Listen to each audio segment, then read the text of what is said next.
ওম নমঃ শিবায়। জয় শিব শম্ভু। নমস্কার দর্শক শ্রোতা, রায়কিশোরী দীপা এই চ্যানেলে জানাই আপনাদের সকলকে সুস্বাগতম।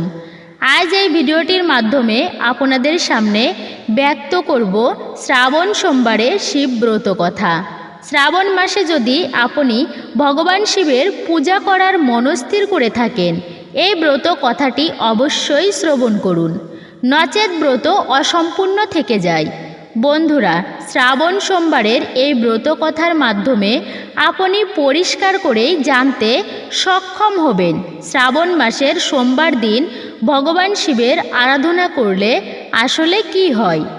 তাই ব্রত কথাটি বাবার পূজার পূর্বে অবশ্যই একবার হলেও অন্তত শ্রবণ করুন এবং অতি অবশ্যই শ্রাবণ মাসে সোমবার দিন বাবার পুজোর পর একটি বার হলেও শ্রবণ করবেন। এখানে একটি বিষয় সর্বদা মনে রাখবেন, যে কোনো ব্রত কথা কখনোই অসম্পূর্ণ শ্রবণ করতে নেই। এই ব্রত কথাটি আপনার ভালো লাগবে।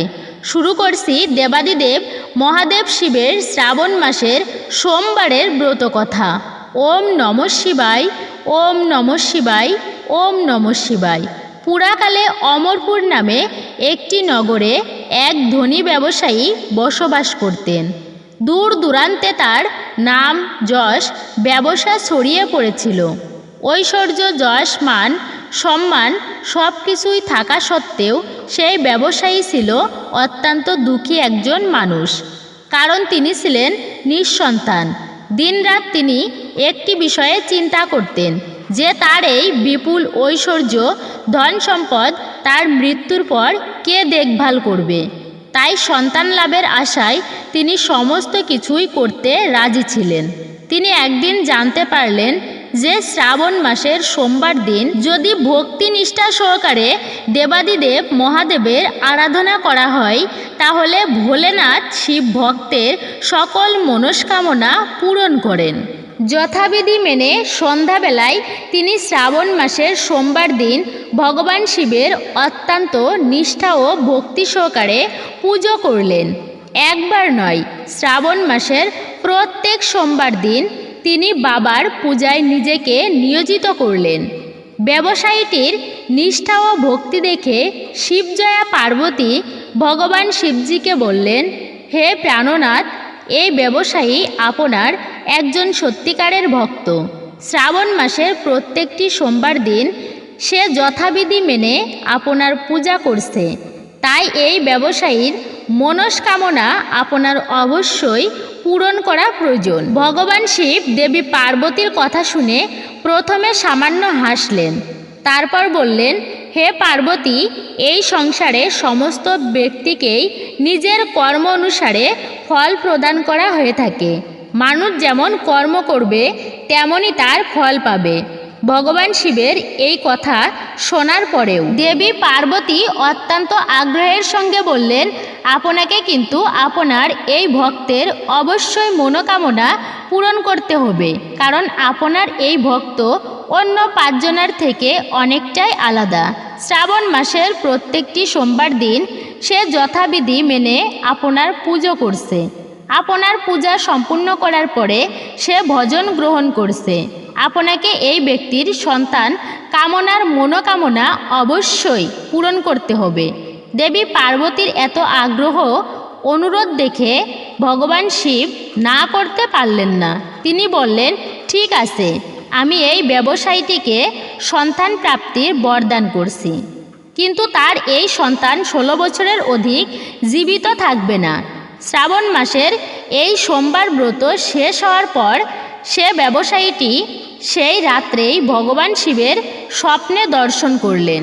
স্বপ্নে ভগবান শিবজি তাকে পরিষ্কার করেই জানালেন যে তাকে পুত্র সন্তানের বরদান তিনি করছেন, তবে তার এই পুত্র 16 বছর পর্যন্ত কেবল জীবিত থাকবে। ভগবান শিবের কাছ থেকে এই বরদান পেয়ে ব্যবসায়ী খুশি তো হলেন, তবে পুত্র যেহেতু অল্প আয়ু নিয়ে জন্মগ্রহণ করবে তার জন্য চিন্তিত হলেন।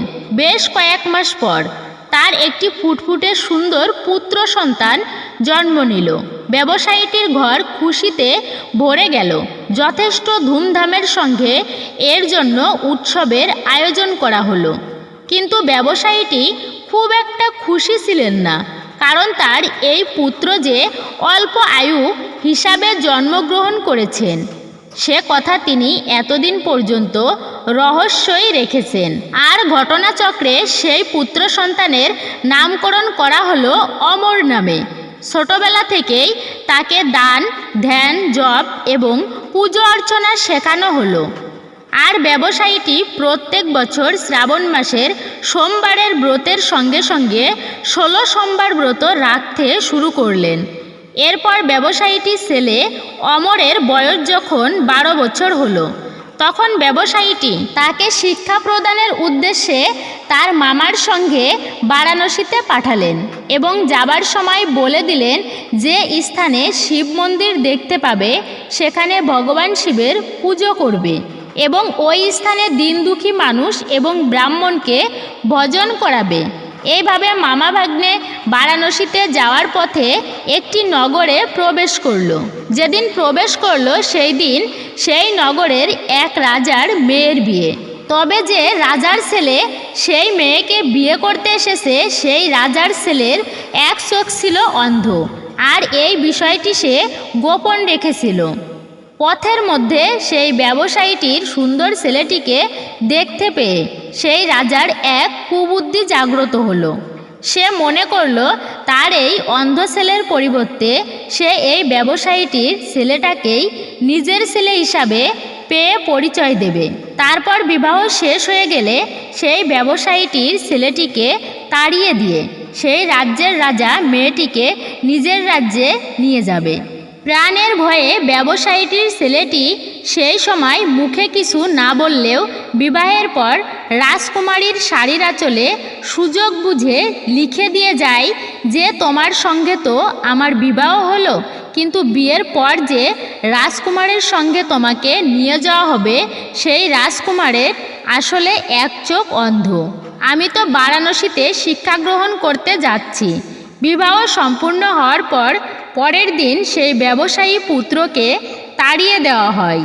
কিন্তু রাজকুমারী যেহেতু আসল সত্য জেনে ফেলেছে, তাই সে রাজার অন্ধপুত্রের সঙ্গে যেতে রাজি হয় না, বরং ব্যবসায়ী পুত্র অমরকেই নিজের স্বামী মনে করে তার জন্য প্রতীক্ষা করতে থাকে। অন্যদিকে অমর এবং তার মামা শেষ পর্যন্ত বারাণসীতে উপস্থিত হয়। সেখানে 4 বছর ধরে অমর শিক্ষা গ্রহণ করে এবং যখন তার 16 বছর ফুল পূর্ণ হয় সেই দিনেই ভগবান শিবের স্বপ্নাদেশ সত্য হয়, অর্থাৎ অমরের মৃত্যু হয়। ছেলের মৃত্যুর সংবাদ পেয়ে সেই ব্যবসায়ী এবং তার স্ত্রী অন্নগ্রহণ পরিত্যাগ করে। এই ঘটনায় শিবজয়া পার্বতী অত্যন্ত শিবের প্রতি ক্রুদ্ধ হন। তিনি ভগবান শিবের উদ্দেশ্যে বলেন, যে ব্যক্তি আপনার সারা জীবন ধরে নিষ্ঠা ও ভক্তি সহকারে পুজো করল, যার পুত্র একইভাবে আপনাকে পুজো করে আসছে, তার প্রতি আপনি এইরূপ বিরূপ হলেন কিভাবে? ভগবান শিবজি বললেন, এ তো বিধির বিধান, যা হওয়ার তা তো হবেই। এই কথায় পার্বতীজি ক্রুদ্ধ হলেন। তিনি বললেন, তাহলে ভক্তির কি কোনো অর্থই নেই? এরপর থেকে তো কোনো ব্যক্তি আর ভক্তির প্রতি বিশ্বাস রাখবে না। ভগবান শিবজি দেবী পার্বতীর এইরূপ আগ্রহ দেখে শেষ পর্যন্ত সেই ব্যবসায়ীর পুত্র অমরকে জীবিত করলেন। ব্যবসায়ীর পুত্র অমর শিক্ষা সমাপ্ত হওয়ার পর যখন নিজের বাড়ি ফিরতে শুরু করলেন, সেই সময় পথের মধ্যে সেই প্রতীক্ষারত রাজকুমারী এবং রাজার বিপুল ধন সম্পদ নিয়ে নিজের নগরে প্রবেশ করলেন। ভগবান শিবজি সেই ব্যবসায়ীটির আবার স্বপ্নে দেখা দিলেন এবং দেখা দিয়ে বললেন, তোমার ভক্তি ও নিষ্ঠায় আমি প্রসন্ন হয়েছি, তাই বিধাতা বিধির লিখন শেষ পর্যন্ত আমাকে বদলাতে হয়েছে। তোমার মতনই এইরূপ কোনো ব্যক্তি যদি আমার প্রতি পূর্ণ বিশ্বাস রেখে নিষ্ঠা ও ভক্তি সহকারে শ্রাবণ মাসের সোমবারের ব্রত রাখে এবং সমাপ্তির পর শ্রাবণ সোমবারের এই ব্রত কথা শ্রবণ করে, তাহলে নিশ্চিত রূপে তার মনের অভীষ্ট ইচ্ছা পূরণ হবে। তাই শ্রাবণ মাসের প্রত্যেকটি সোমবার ভগবান শিবের ব্রত রাখার চেষ্টা করুন এবং ব্রত সমাপ্তির পর এই ব্রত কথাটি অবশ্যই শ্রবণ করবেন। আশা করি বন্ধুরা ভিডিওটি আপনাকে সমৃদ্ধ করেছে। ভিডিওটি ভালো লাগলে ভিডিওতে একটি লাইক করবেন, শেয়ার করবেন। সকলে ভালো থাকুন, সুস্থ থাকুন এই কামনা করে আজকের মতো ভিডিওটি এখানেই শেষ করলাম। আর অবশ্যই আপনাদের নিকট ছোট্ট একটি অনুরোধ, চ্যানেলটি সাবস্ক্রাইব করে অবশ্যই আমার পাশে থাকবেন। নমস্কার, ধন্যবাদ। ঈশ্বর আপনার মঙ্গল করুক।